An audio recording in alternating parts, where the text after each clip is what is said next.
셀라는 흥겨운 여흥꾸라고 그랬어요. 그래서 읽으셔도 되고 안 읽으셔도 됩니다. 또 우리는 셀라 대신에 아멘 하면은 더 아마 좋은 여흥꾸가 되리라 보여집니다. 시편에서 셀라가 나오면 그렇게 읽으셔도 틀리는 거 아니고 안 읽으셔도 틀리는 거 아닙니다. 우리가 좀 전에 찬송 속에서도 고백을 했지만 중국의 선교사로 오랜 동안 헌신했던 허드스 테일러 선교사의 그 선교 일학 가운데 그런 얘기가 있어요. 이분이 이제 미국을 떠나서 중국의 선교 여정을 이루기 위해서 배를 타고, 그 시대는 이제 배를 타고 가는 시대였기 때문에 배를 타고 중국을 향해 가고 있었습니다. 그런데 그때만 해도 이 배라고 하는 것이 발전 동력으로 가는 것이 아니라 돛을 올려가지고 그 돛이 바람을 받아서 그걸 잘 운행해가지고 가는 범선입니다. 근데 그 범선을 탔을 때 그런 점에서 제일 중요한 건 뭐냐면 바람이에요. 바람이 없으면 배는 꼼짝할 수가 없는 거예요. 그런데 마침 그 바람이 정말 바람 한 점 없이 딱 멈춰버린 거예요. 갈 길이 바쁜데 바람이 멈춘 거예요. 이 갈 길이 바쁜 것만 문제가 아니라 조류의 흐름을 만나게 되어서 그 흐름을 따라 이 배가 어느 섬으로 이렇게 가고 있는데, 선장은 그 섬이 어떤 섬인 줄을 알아요. 그 섬에는 식인종이 살고 있는 섬이에요. 근데 조류의 흐름에 의해서 점점 배가 그 섬으로 가까이 가는 거예요. 그 섬에 도착하면 꼼짝없이 다 그냥 죽기만 하는 것이 아니라 식인종의 밥이 되는 거죠. 이 선장이 다급한 나머지 선객들 가운데 이 허드슨 테일러, 목회자이고 선교사인 그가 타고 있는 걸 알게 되어서 하나님께 이 일을 맡기는 수밖에 없겠다 하는 생각을 가지고 선교사에게 기도를 부탁합니다. 근데 이 선교사님이 기도를 부탁받으면 뭐 그냥 기도해 주면 될 텐데 조건이 하나 있다는 거예요. 내가 기도해 줄 테니 당신은 내가 기도하기 전에 먼저 할 일이 있습니다. 뭐냐고, 내가 뭐든지 하겠다 하니까 그러면 가서 돛을 올리세요 라고 하는 거예요. 너무 어이가 없잖아요. 바람 한 점 없는데 돛을 올리다니, 내가 선원들 앞에 창피를 당해야 될 일인데 선장으로서 늘 돛을 올려라 라고 명령을 하는 순간은 바람이 부는 때인데, 지금 바람 한 점 없는데 선원들한테 돛을 올려라 그러면 선원들이 바람이 너무 없으니까 선장이 미쳤나 보다, 그렇게 생각할 수 있을 거라는 거예요. 도저히 못할 일이라는 거예요. 내가 앞으로도 이 선원들을 이끌고 갈 텐데 선원들이 나를 믿고 따르려면 내가 믿을 만하게 해야 되지 않겠느냐. 그러자 테일러가, 그러면 나도 기도하지 않겠다. 당신이 내가 믿을 만하게 해야 내가 기도할 것이고, 우리가 하나님이 믿을 만하도록 우리의 믿음을 보여야 내 부족한 기도에 하나님이 응답을 주시지 않겠느냐. 너무 완고해서 그래서 할 수 없이 선장이 나아가서 선원들에게 돛을 올려라 명령을 내렸어요. 그리고 돛이 올라가는 모습을 보면서 이제 선교사는 자기의 선실에 들어가 기도를 시작합니다. 기도에 깊이 빠진 지 얼마 되지 않은 때 이 선실의 문을 막 두들기는 소리가 나요. 그래서 문을 열어보았더니 선장이 와가지고, 선교사님 아직도 기도하고 계신 겁니까? 라고 그러는 거예요. 그래서 그렇습니다 라고 대답을 했더니, 그럼 이제 그만하셔도 좋을 것 같아요. 지금 바람이 너무 불어서 우리가 이 배를 운전하기 어려울 정도입니다. 이제는 기도를 멈춰 주셔야 우리가 갈 길을 잘 갈 수 있을 것 같아요 하더랍니다. 할렐루야. 선교사가 전하는 이와 같은 위대한 역사들은 얼마든지 많이 일어납니다. 그것은 다름 아닌 믿음의 기도의 놀라운 위력입니다. 저는 기도를 할 때 어떤 때는 미친 사람처럼 믿음의 기도를 하려 합니다. 왜? 기도라고 하는 것이 입술에 풍월로 하는 기도는 아무 힘이 없어요. 기도는 믿음을 가지고 해야 되는 거예요. 제시된 기도의 제목에 대해 하나님이 역사를 주시리라 하는 이 분명한 믿음을 가지고 하는 기도일 때에야 하나님이 은혜를 주실 줄로 믿습니다. 기도만 아니에요. 믿음이 뭡니까? 불가능한 것을 가능으로 믿고 가능한 말을 입으로 내고 삶으로 살아가는 것이 바로 믿음이에요. 우리는 믿는다 하면서도 목사가 설교할 때마다 설교 끝에 아멘, 아멘의 화답을 하면서도 아멘이 뭐예요? 목사님 말씀하신 하나님 말씀을 나는 믿습니다. 그렇게 될 줄로 믿습니다. 하는 고백이 아멘인데 아멘도 안 하고 아멘을 해도 한 아멘을 믿지 못하는 어리석음 가운데 범하게 된다. 어리석음을 범하게 된다는 거예요. 믿음을 입술로 고백하고 삶으로 살아내야 합니다. 아무리 깊이 뿌리 내린 어려운 문제라 할지라도 믿음 안에서 능히 해결될 수 있다는 사실을 믿는 여러분 되시기를 바랍니다. 그것이 오늘 20편 3편의 저자인 다윗이 보여주는 신앙이에요. 여러분 5절을 보시면 이렇게 고백을 해요. 내가 누워 자고 깨었으니 여호와께서 나를 붙드심이로다. 좀 어이없잖아요. 어떻게 보면. 여러분 자고 깨는 것, 이게 얼마나 평범한 일이에요. 여러분 어젯밤 잠드셨잖아요. 예? 그저 누우면 자게 되는 거고 또 자고 나면 아침 되어 깨어나는 것은 어찌 보면 참 일상적이고 평범한 일이에요. 이 시의 소재가 되기 어려운 내용 아니겠느냐 하는 거예요. 그러나 그 내가 자고 깨고 하는 이 일이 결코 평범한 일로 묵살해 버릴 수 없다 하는 것이 이 시인의 고백입니다.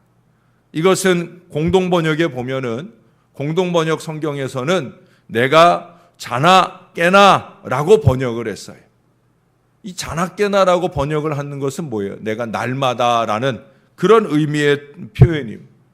그것은 사실 이 시인이 고백하고자 한 내용이 잘 표현된 것이 아닙니다. 왜? 날마다 라고 하는 것을 생각하기 전에 자는 그 순간도 깨는 그 순간도 내게는 의미가 깊다.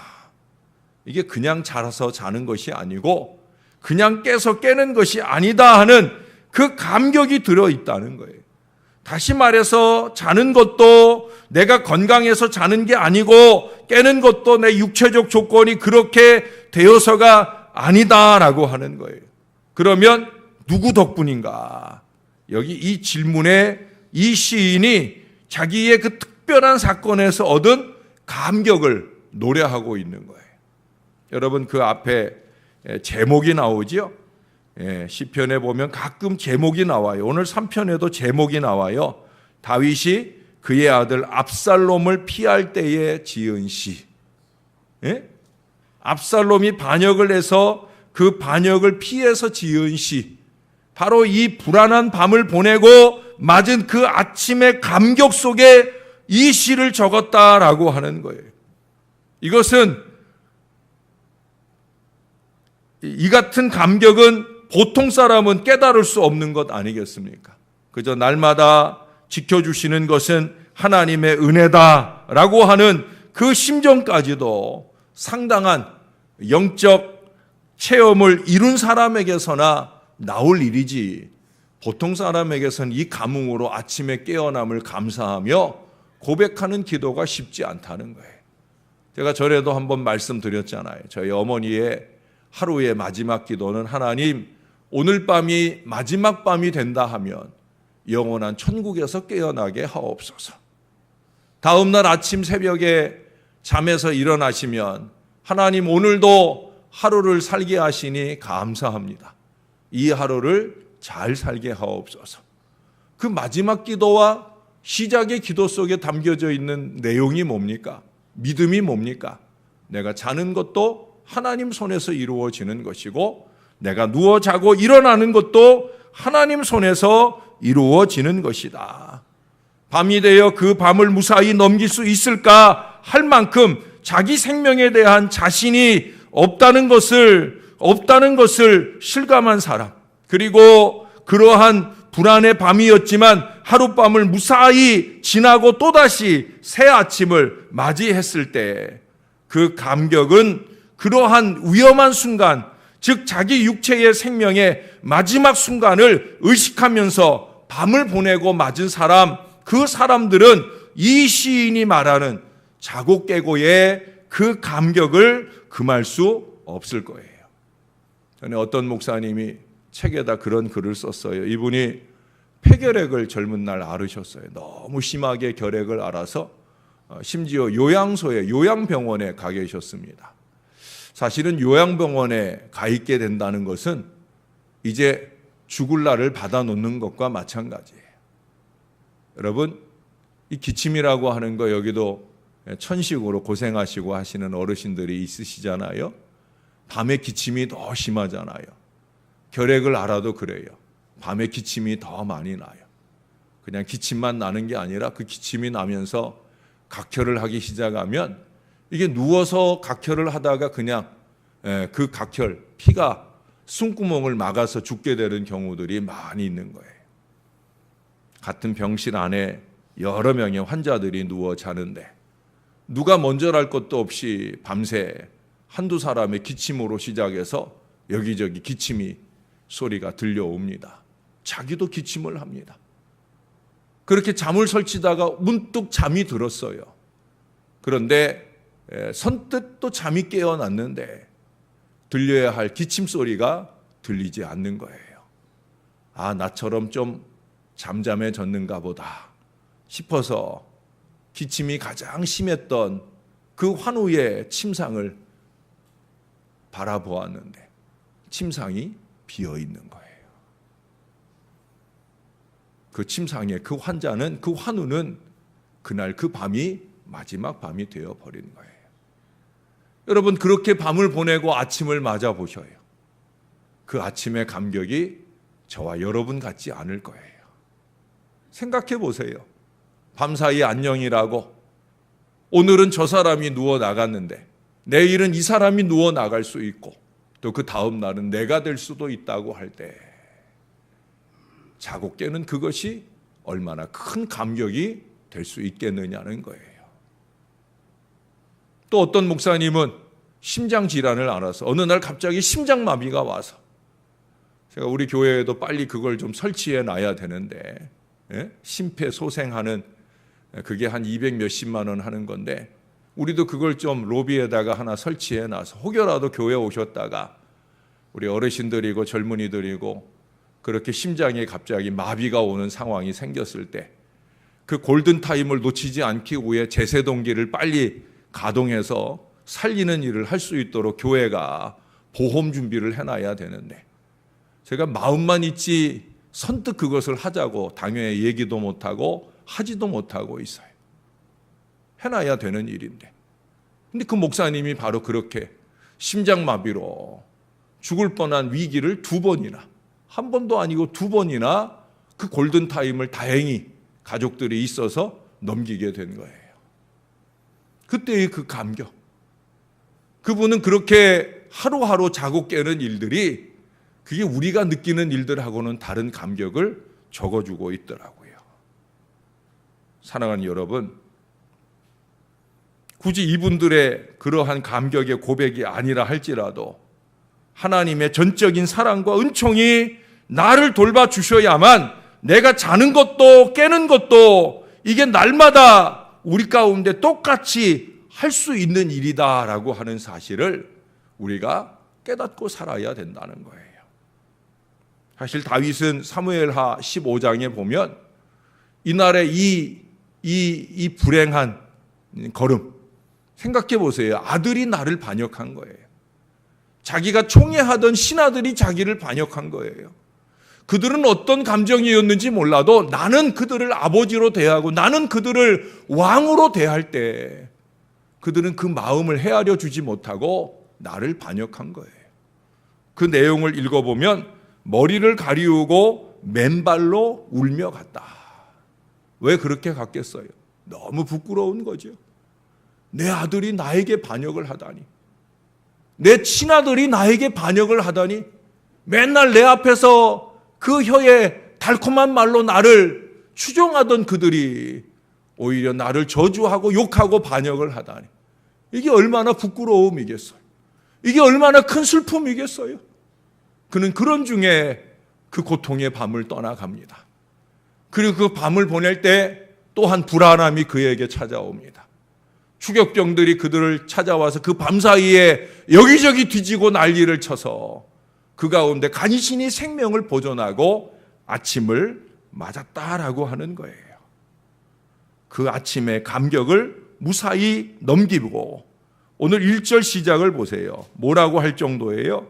나의 대적이 어찌 그리 많은지요. 일어나 나를 치는 자가 많으니이다 라고 하는 심각한 탄식으로 이 시를 시작합니다. 그러나 저와 여러분처럼 그러한 탄식으로 이 시를 마쳤다고 하면 다윗은 믿음이 없는 거죠. 바로 이어지는 3절 이하로부터 보면 다윗은 오늘 우리들에게 믿음을 보입니다. 자신이 처한 생명의 위기가 순간순간 닥쳐오는 그 환경 속에서도 하나님의 보호와 그 구원의 손길이 그의 목숨을 털끝만큼도 상하지 않도록 버티고 지켜주심에 대한 신뢰감을 강하게 표시하는 믿음의 고백들을 이어주고 있는 것을 보게 되어집니다. 하나님 의지의 신앙. 여러분, 이 하나님 의지의 신앙이 강했기 때문에 그는 다음과 같은 노래를 하게 되는 거예요. 3절에 보면 주는 나의 방패십니다. 나의 영광이십니다. 심지어 나의 머리를 부끄러움에서 들어주시는 하나님이십니다. 6절에 보시면 천만 사람이 나를 둘러싸고 치려 할지라도 나는 두려워하지 않습니다. 할렐루야. 이게 믿음인 거예요. 시시각각 다가오는 어려움 앞에 안달복달하며 환경이나 상황에 무릎을 꿇는 것이 아니라 믿는 사람은 어디다 무릎을 꿇어야 된다고요? 하나님께 무릎을 꿇는 거예요. 사람이나 상황이나 환경이 우리의 무릎 꿇을 대상이 아니라는 거예요. 우리는 오직 하나님께 무릎을 꿇는 것, 그 하나님의 전지전능함을 우리의 신앙에서 날마다 고백하는 대로 그 하나님이 나를 지켜주시리라 고백하고 기도하는 것, 바로 그것입니다.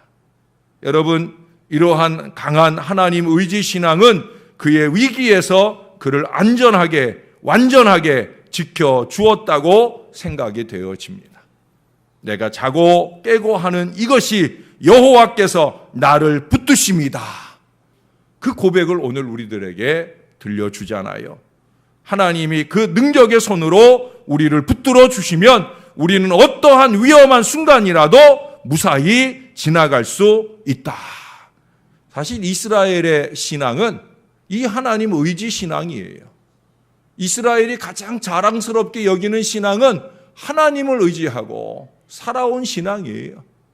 그 역사가 이스라엘의 역사, 4,000년의 역사예요. 그것이 오늘 또한 우리의 신앙의 역사여야 됩니다.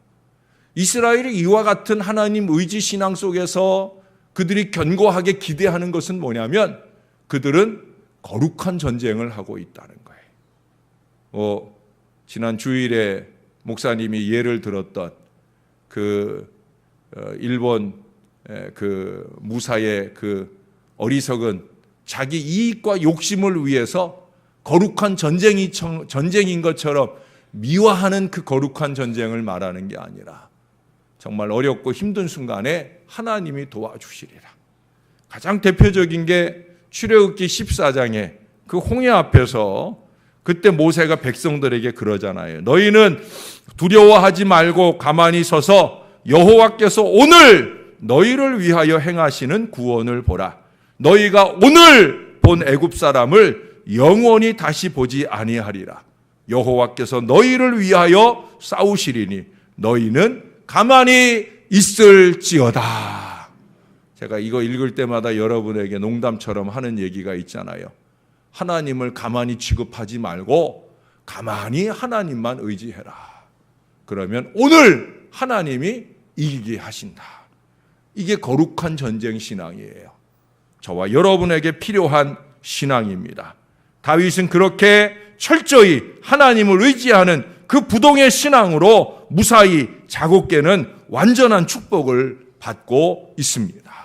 사랑하는 여러분, 우리가 받고 누려야 할 하나님의 은혜인 줄로 믿습니다. 내가 자고 깨고 하는 이 평범한 사실에서 우리는 나를 지키고 돌봐주시는 우리 하나님을 간증할 수 있는 신앙으로 살아야 됩니다. 무엇보다 날마다 새벽을 깨우고 하나님께 무릎 꿇기를 즐겨하는 저와 여러분은 더더욱더 새벽마다 마지못해 여기 와서 앉아 계시지 마시고 오늘도 나를 깨워주신 하나님, 그 하나님께 하루를 온전히 의지하는 이 믿음의 하루로 잘 살아내고 그것을 간증하고 살아가는 저와 여러분 될 수 있기를 우리 구주 예수님의 이름으로 간절히 축원합니다.